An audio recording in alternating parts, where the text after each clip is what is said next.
Alhamdulillah wa syukurillah wala haula wala quwata illa billah. Amma ba'du, saya pada pagi hari ini akan membuka Zoom berkaitan dengan KKN UIN SSC 2025 tentang contoh hukum bacaan Al-Qur'an. Lanjut. Di dalam hukum bacaan adalah pedoman yang penting ya dalam membaca Al-Qur'an. Konsep-konsep seperti hukum nun sukun, kemudian hukum mim sukun, dan lainnya memiliki peran yang vital dalam pengucapan yang benar. Memahami hukum bacaan ini sangat diperlukan untuk memastikan keakuratan dan keindahan membaca kitab suci Al-Quran. Lanjut. Nah, hukum non sukun itu yang pertama kita akan membahas tentang pengertian hukum non sukun. Nah, hukum non berlaku huruf huruf non tidak diikuti suara dan lambang. Kemudian yang kedua, idgham bihunna. Idgham bihunna itu menerapkan hukum ini jika nun bertemu dengan huruf-huruf tertentu, maka akan disebut idgham bihunna. Kemudian yang ketiga ada namanya idhar. Ini terjadi ketika non sukun diikuti oleh huruf-huruf yang jelas pelafalannya. Idhar. Kemudian yang keempat hukumnya ada ikhfa. Nun sukun diikuti oleh salah satu huruf tertentu yang dengan suara pelan. Lanjut. Nah, hukum mim sukun. Yang pertama pengertian hukum mim sukun dulu. Nah, sebuah hukum dalam tajwid yang berlaku ketika huruf mim berada di kondisi sukun atau mati atau tidak berbunyi. Kemudian idgham melodik itu adalah hukumnya mim sukun bertemu dengan mim, pengucapan dilakukan dengan menyentuh suaranya sehingga tidak dengan suara dari mim. Kemudian ada lagi idhar. Ya, idhar ini ketika mim sukun tersebut diikuti huruf dengan jelas. Ini menyebabkan pelafalan huruf dilakukan dengan eksplisit. Kemudian yang keempat ada namanya ikhfa. Ini dalam situasi ini saat mim sukun bertemu dengan huruf tertentu, langsung suaranya harus halus dan lembut. Lanjut.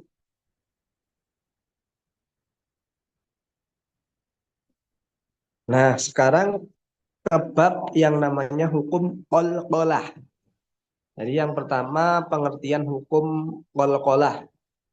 Qalqalah itu adalah hukum bacaan ketika terdapat huruf-huruf tertentu dalam keadaan sukun dan menyebabkan suara gantung saat dibaca. Ini qalqalah pengertiannya seperti itu. Sedangkan huruf qalqalah tersebut itu terdapat 5 huruf yang termasuk dalam huruf ini, yaitu pertama adalah qaf, ba, kemudian ba, jim, dan dal yang meliputi bacaan tegas dan khas. Kemudian ciri-ciri bacaan qalqalah itu saat mendapati huruf tersebut yang sudah saya sebutkan tadi di atas, dalam keadaan sukun atau mati, pembaca harus memperhatikan penyampaian suara agar pemantulannya bergema. Contoh penerapannya dalam Al-Quran, banyak ayat dalam Al-Quran yang menerapkan huruf ini, sehingga sangat penting untuk dikenali dan prakteknya dalam bacaan. Selanjutnya,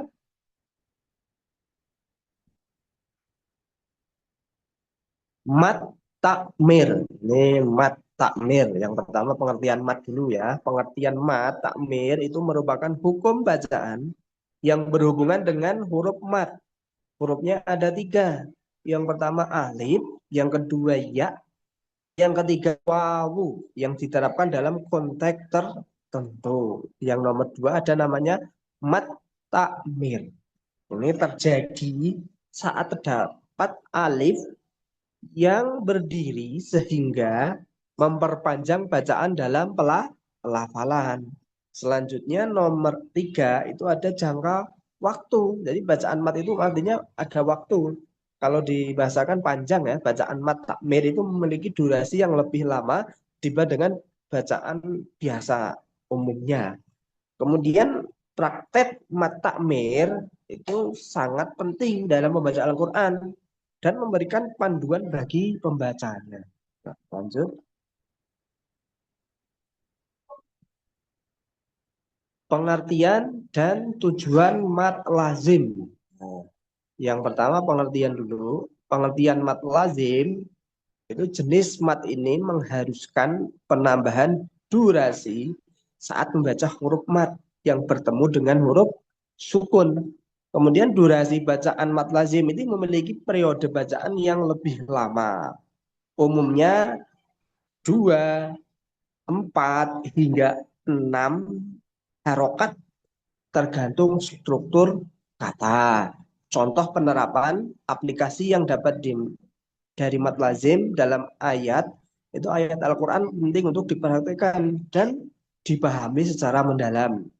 Selanjutnya tujuan mat lazim tersendiri itu meningkatkan penjelasan bacaan dan memberikan nuansa ekspresi kaya dalam membaca ayat-ayat suci. Lanjut. Nah, ada lagi namanya mat wajib mutasil. Nah, pengertian mat wajib mutasil itu adalah merupakan hukum bacaan mat yang berkaitan dengan huruf mat yang terhubung langsung dengan huruf sukun atau mati. Kemudian durasi bacaannya, bacaan jenis ini itu harus dipanjangkan layaknya mat lainnya, tetapi harus mencapai tingkat wajib dalam pengucapannya. Keberadaan dalam Al-Quran itu banyak yang mengandung mat wajib mutasil yang harus diperhatikan oleh setiap pembaca untuk menjaga tentunya kualitas hafalan. Nah, contoh dalam ayat pengetahuan tentang posisi mat wajib mutasil itu bisa meningkatkan pemahaman dan keterampilan pembaca Al-Quran secara keseluruhan. Lanjut.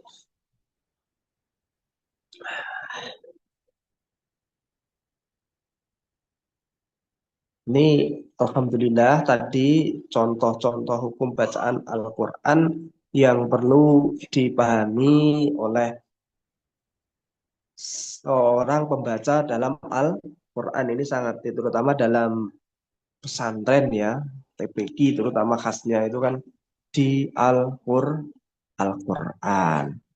Saya kira cukup sekian presentasi saya, penjelasan pembacaan tentang hukum bacaan dalam Al-Quran. Terima kasih, saya akhiri. Wassalamualaikum warahmatullahi wabarakatuh.